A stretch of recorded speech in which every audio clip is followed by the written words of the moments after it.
out there shows that weight loss is actually not good for our health. In fact, if you want to pretty much guarantee that you're going to be heavier 5 years from now, the best thing that you can do is go on a diet.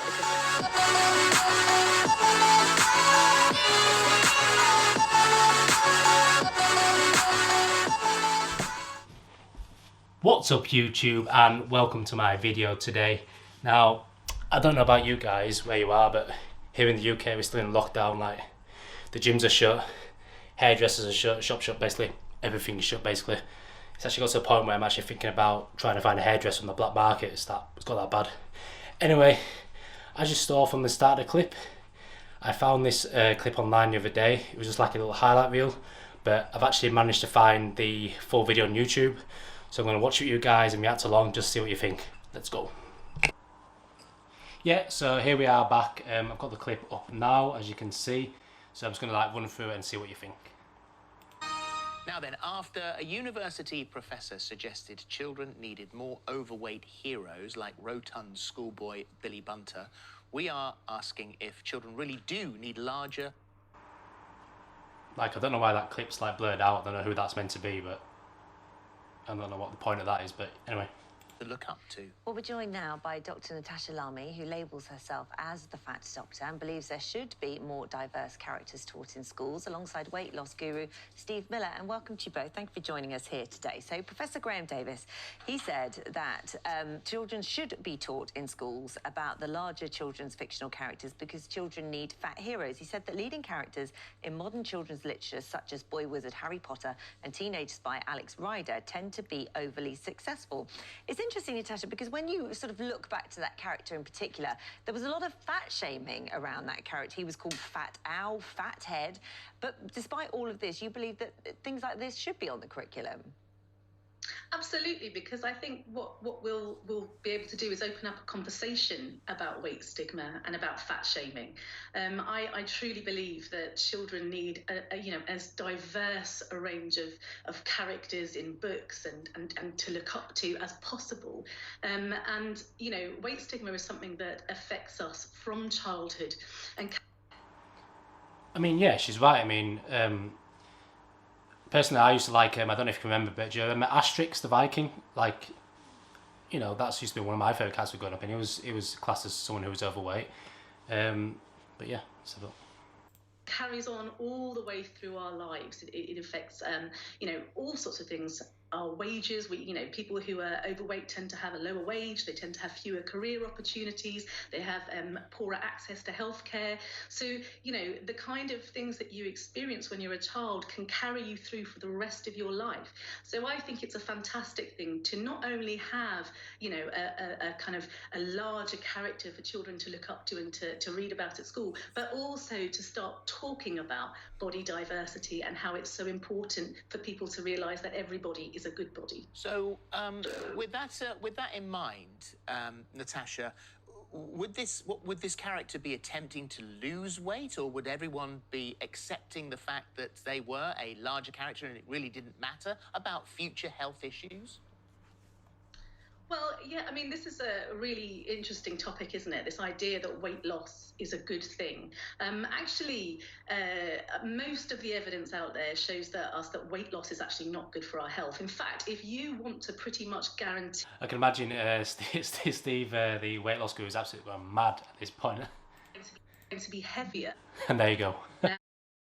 Best thing that you can do is go on a diet, because that's actually the greatest predictor of weight gain, is going on a diet. The weight loss industry is going to try and convince you that I'm wrong, because they don't want to acknowledge the fact that actually most people, when they go on a diet, actually end up gaining weight over 5 years. So in the first year, absolutely, you can lose weight, but within 5 years, you tend to gain it back again. And that's how the weight loss industry operates. That's where they make their money, because you lose weight and then you gain it back, and then you have to go to another weight loss program. Well, I think you've lit the blue touch paper as far as Steve is concerned. All right, Steve, you've heard what Natasha has to say. It sounds like there's no point trying to lose weight anyway, because it won't happen. Well, there's a couple of things, right? So the first one with characters and heroes of any size, shape, colour, creed, nationality, gender, whatever. Of course, it's important to celebrate diversity. I agree with that. What I'm not in favour of is to glorify obesity to children as a normal way of being. Now, because that is obviously dangerous. What I'm kind of concerned about, and I'm sort of kind of confused, is we have a doctor that's telling the nation today that actually you don't need to lose weight. Like, how annoying is that? The fact that she's there, like, doing this like fake smile, even though in her head she's probably really disagreeing with the guy. She's like there laughing, like just like be normal. Like, if you don't agree with him, just like listen and respect him. It's so annoying. I don't know why that annoys me, but anyway. You can be healthy. Now, that really concerns me because of all the obvious things that we know being too fat, obese, leads to. We also know in the current situation that obesity, I've got the figures actually, where are they? I've got the figures. Obesity, if you get COVID, you are much more likely to be hospitalised. She's still like laughing. I know, it just really annoyed me. Obese, and you are much more likely to die if you're on a ventilator in hospital with COVID. And it's all right you nodding your head there, doctor, and it's interesting you call yourself the fat doctor. I mean, I just can't understand. It's like you're promoting fat. It's like the fat acceptance army. I mean, maybe it's me being a bit slow, but you're going to have to explain to me why you feel it's actually a good thing to be fat. Well, and Natasha, I think you should answer that. I mean, you've actually gone further to say that opinions like Steve are discriminating. Absolutely. I think there's lots of things we have to understand here. First of all, health is not just physical. Okay, health it's mental, it's emotional, it's spiritual. Yeah, I mean, she's right. I mean, I always say, like, if you're happy being a certain way and you are actually happy, then absolutely fine. Yeah, you have every right to choose whatever weight or size you want to be. But the fact is, if you're going to a doctor, like, I'm guessing her patient's coming to her and they're unhappy about the weight or they're unhealthy, and she's basically saying, no, you're fine, don't worry about it. You should be celebrating the fact that you're overweight or whatever. It's just ridiculous. I mean, you're not going to spiritually guide yourself to less risk of heart disease or insulin resistance, are you? So anyway, this is just my opinion anyway. So appreciate is that health is a privilege that you're born into. It is not an achievement from losing weight by diet and exercise. And I'm sorry, I'm just going to have to explain that. So basically, what all of the evidence shows is that when you're born into an affluent home, when you're born white, when you're born male, when you're born able-bodied, when you're born cisgender or heterosexual, all of those things mean that you are more privileged and your health will automatically be better, irrespective of your weight. And that's unfortunately difficult for people like Steve, because of course, Steve likes to blame the individual and say that weight loss is something that we can do. But we actually have all the data to show that it's not something. We've also got the data to show. Don't talk at the same time, because it's even harder when we're on calls like this, because you cut each other out. So let's say, Steve, your turn for the moment. I think what I'm actually saying is that I think it is incredibly important to inspire and to enthuse our nation to live their life non-obese. What you're saying today is we should glorify it. Let's celebrate being fat.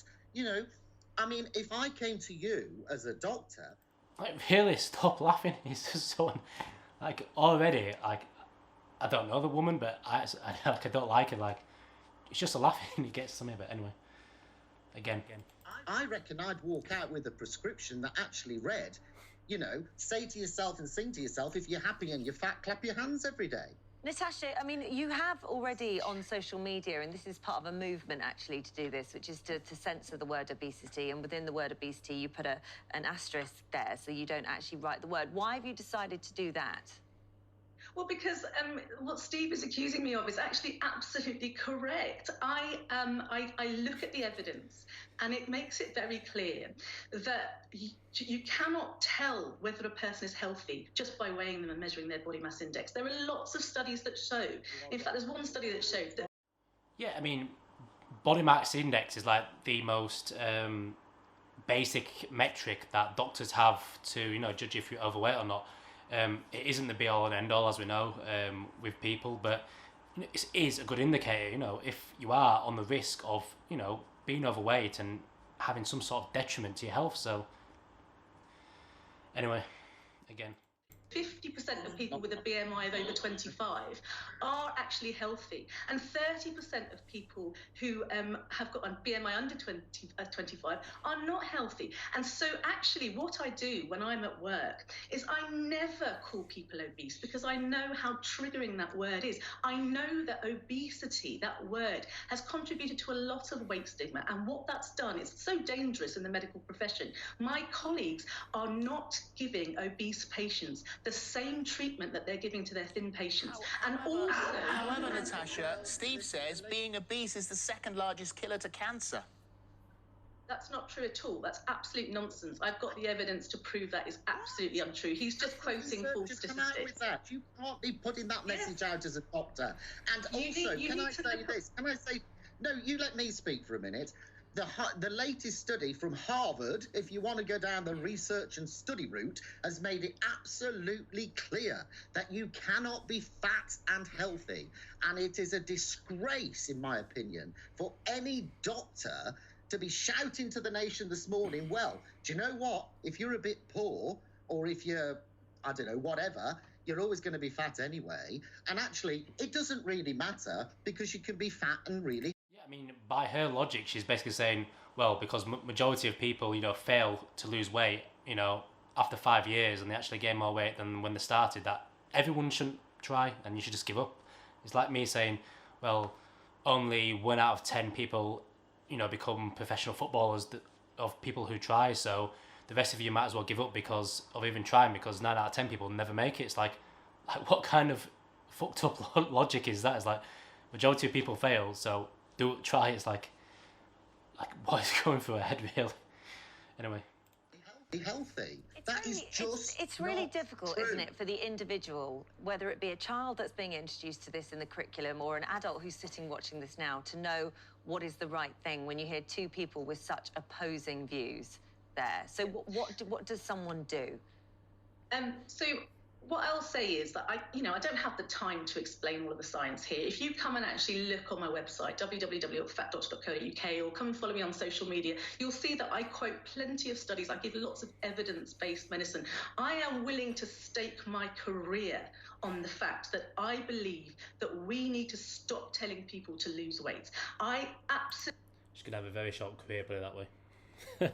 Absolutely believe that we should be encouraging people to nourish themselves and to exercise, but not to lose weight. Heart attack. You're telling the nation that if they're obese, don't worry about it, even though we know that most people, if you're obese, you're much more at risk of dying of COVID if you get it. And you're saying to the nation today, as a GP then, I'm not sure you two are ever going to agree on this point, and we probably could discuss it till the end of the show. But listen, thank you both for being here this morning. Good to talk to you both. So yeah, that's basically the video. As you can see, I don't know if she's doing this to gain certain type of followers, because she's definitely going to get attention anyway. I don't know if she's doing it for like more views for more views sort of thing. But I can't imagine the sort of attention she's going to get is going to be positive. I mean, just looking at the video, comments are turned off on this video, surprisingly. And, you know, it's got a highly negative sort of ratio to likes.